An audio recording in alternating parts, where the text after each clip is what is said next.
Masuk nih, gue buka pintu surga nih. Tak. Om, ini surga om. Assalamualaikum. Wah, gitu ya, wah. Main PS yuk. Gue masuk surga, gue gak ngerasain neraka. Didorong lagi ke neraka.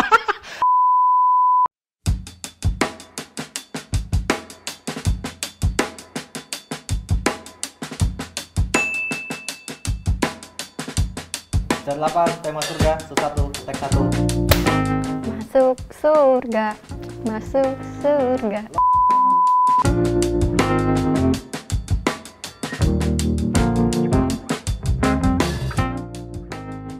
Lo pernah kebayang nggak gambaran kehidupan surga itu seperti apa? Yang aku pernah dengar ya, gambaran surga tuh Surga kalau di bayangan gue tuh kayak ruang hampa putih gitu dari kecil. Terus semuanya tuh serba putih, serba emas. Ijo sama biru laut sih. Adem, semua orang bahagia. Katanya sih indah banget, saking indahnya nggak bisa dibayangin deh tuh kayak gimana. ada kolam ikan kali ah. Sungai, susu, berbagai macam buah-buahan. Ada kuda poni, ada unicorn tuh di sana tuh, terbang-terbangan, ada naga tuh. Segitunya. Mana gue tahu kalau lu mau deskripsikan, pokoknya tuh Yang gue dengar-dengar dari orang-orang tuh lu punya bidadari 7. Indah pokoknya. Nah yang gue penasaran tuh, kalau kita minta hal-hal haram di dunia dikasih apa enggak itu tuh? Di surga masih mau pacaran. Mojoknya di mana tuh? Ketika lu masuk surga, hari pertama, lu bakal ngelakuin apa? Mungkin nyari orang tua gue dulu. Dia orang tua gue yang udah ngelahirin gue. Masa lu cuman di dunia nyata lu nyari orang tua lu, ketika lu misalnya berada di surga lu nggak nyari lagi? Kan dia udah berjuang ngelahirin lu juga, ngebesarin lu. Setahu gue nih, kalau masuk surga punya memori yang baru nggak sih? Maksudnya kayak udah lupa mungkin keluarga atau gimana. Pertama nggak nyangka dulu sih kayaknya. Mau berterima kasih tentunya kepada Allah Subhanahu wa Ta'ala udah percayain gue masuk surga. Kedua, terima kasih sama orang-orang yang udah bikin gue masuk surga. Udah gitu sih. Ketika lu masuk surga, hari pertama, lu bakal ngelakuin apa? Jalan-jalan ngeliat sekeliling. Santai kan, jalan-jalan bisa, ya kan di sana. Nyari teman. Siapa sih yang masuk surga gitu? So misalnya dia masuk neraka, gue julitin. Surga kan boleh ya? Buat ngetawain yang di neraka. Masuk neraka kan lu? Suka bagi-bagi link kan? Gitu. Nikmatin aja hidup yang mungkin belum pernah ngerasain di dunia, di surga kita rasain. bersyukur kepada Allah karena telah memasukkan saya ke dalam surganya. Nah ini bagus nih, perlu dicontoh nih. Sedih banget pasti ya. Nggak tahu lah.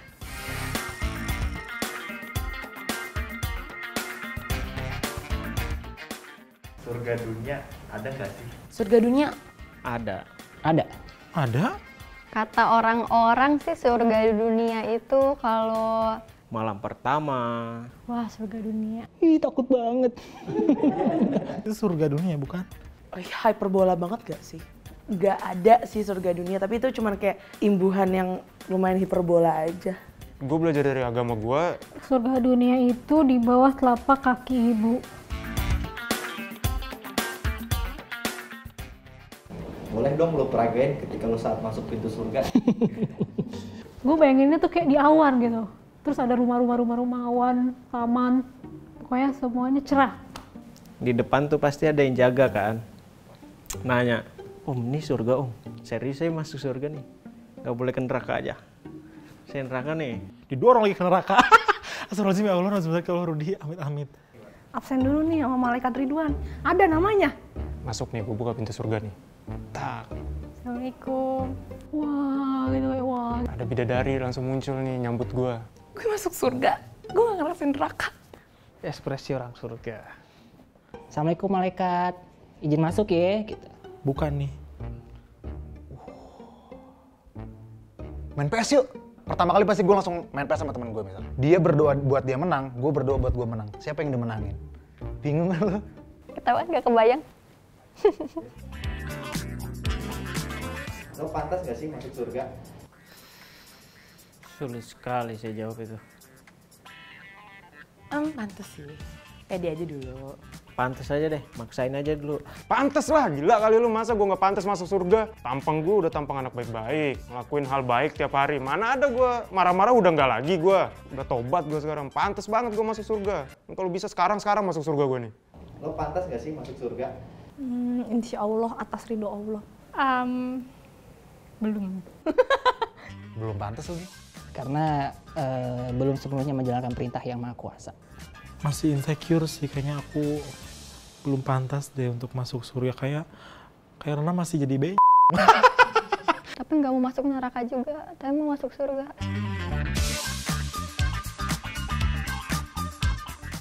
Usaha apa aja yang lo lakuin untuk masuk surga?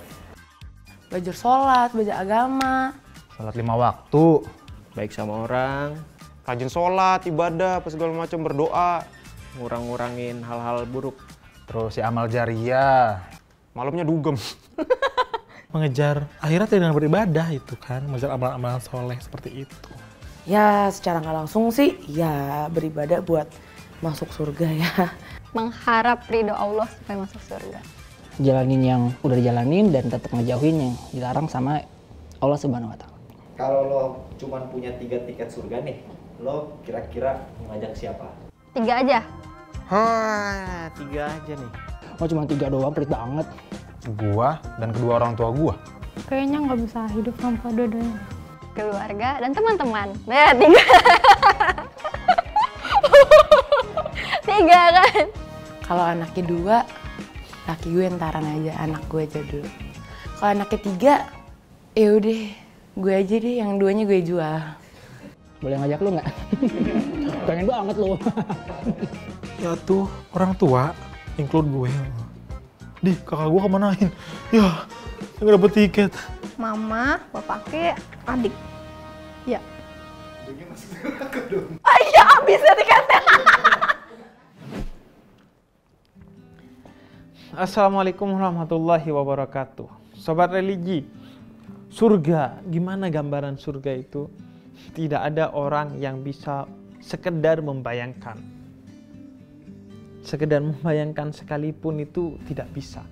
Memang Al-Quran memberikan gambaran-gambaran tentang surga, tapi itu sifatnya majazi, sifatnya gambaran saja.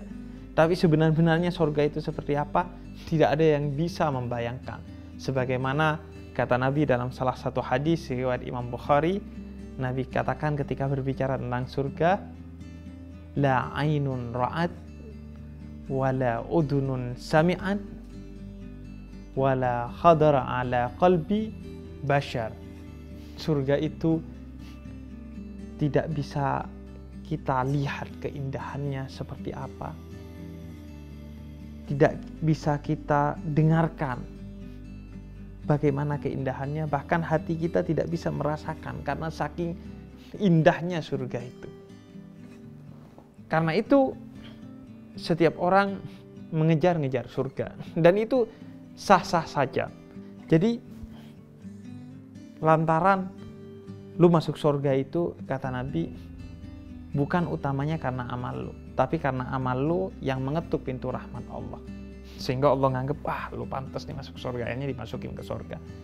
Karena itu berupayalah untuk beribadah tidak sekedar karena takut neraka dan ingin surga, tapi karena memang layaknya hubungan yang dicipta dengan pencipta ya gitu. Karena dalam ibadah itu kita bersyukur kepada Allah, dan dalam ibadah itu kalau lu menghayati, lu akan mendapatkan surga dunia. Orang-orang yang dekat dengan Allah, surga dunianya itu ketika dia sholat, ketika dia berbagi, ketika dia beribadah, itu dia merasakan kenikmatannya. Lu emang capek sih, beban ketika sholat, karena lu masih belum mendapatkan karunia untuk merasakan sholat itu dengan baik. Karena itu lu harus terus sholat, memperbaiki sholat lu agar sampai pada titik lu akan rindu sholat, lu nikmat, enjoy dalam sholat. Ketika lu sudah enjoy dengan ibadah, maka di dunia pun lu akan merasakan surga. Makanya orang yang ahli ibadah, dia di dunia pun la yakhaf wa la yahzan, tidak pernah sedih dan tidak pernah takut, karena dia dilindungi oleh Allah, dijamin oleh Allah, sehingga gak pernah sedih, gak pernah takut. Walaupun sendiri, tengah malam dia sholat, dia gak kesepian. Karena ada Allah bersama dia. Tapi orang ini yang maksiat, walaupun di klub, dia lagi rame-rame, kadang dia tiba-tiba bengong aja tuh. Habis mabok di klub, tiba-tiba bengong aja. Kesepian, padahal lagi rame tuh. Di jalanan Jakarta, lu tiba-tiba meneteskan air mata seolah-olah sendiri ketika lu putus dengan mantan lu. Jadi itu lu sepi di tengah keramaian karena lu gak bersama Allah gitu. Jadi surga itu di dunia pun bisa lu dapatkan. Dengan lu bersama Allah, maka lu akan mendapatkan surga dunia dan sudah pasti lu akan mendapatkan surga di akhirat. Dan orang yang mendapatkan surga dunia bukan orang yang punya segalanya. Seperti di surga nanti, kita bukan punya segalanya. Tapi di surga nanti, lu pengen apa, butuh apa, sesuatu itu ada. Maka orang yang mendapatkan surga dunia bukan yang memiliki segalanya. Tapi pas dia butuh, pas dia pengen, ada aja. Entah dari mana, Allah yang ngatur. Itulah surga dunia. Dan salah satu pintu utama menuju surga adalah dengan kita berbagi kebahagiaan kepada orang lain melalui sedekah. Nah, melalui kitabisa.com ada program 30 hari membuka pintu surga. Di mana dengan berbagi, lo akan mendapatkan kedamaian. Lo akan mendapatkan kebahagiaan. Karena Allah yang jamin dalam Al-Quran, siapa yang berbagi, maka Allah akan menjamin dia akan menjadi tenang. Lihat aja tuh orang yang bersama orang-orang yang membutuhkan, dia pasti hidupnya tenang. Karena itu, mari kita berbagi di kitabisa.com melalui program 30 hari membuka pintu surga. Kalau lu masih bingung, nggak usah repot. Lu scroll ke deskripsi, lu klik ada linknya di sana. Wassalamualaikum warahmatullahi wabarakatuh. Yuk bersedekah di 30 hari membuka pintu surga. Raih surgamu di 30 hari membuka pintu surga.